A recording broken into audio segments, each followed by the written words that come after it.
Hey everybody, my name is Marcus, and in this video I'll show you how you can simply access settings in Genshin Impact. So let's start. The first thing you want to do is just be in Genshin Impact, and you need to be in game, right?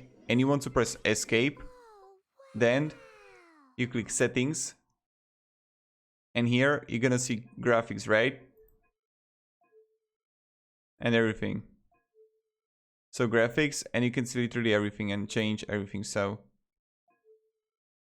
thank you very much everybody for watching. If you have any questions, guys, ask me down in the comments. I'll be really happy to help you and stuff like that. So yeah,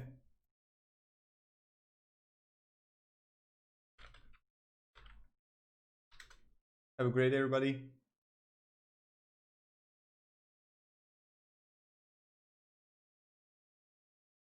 Goodbye.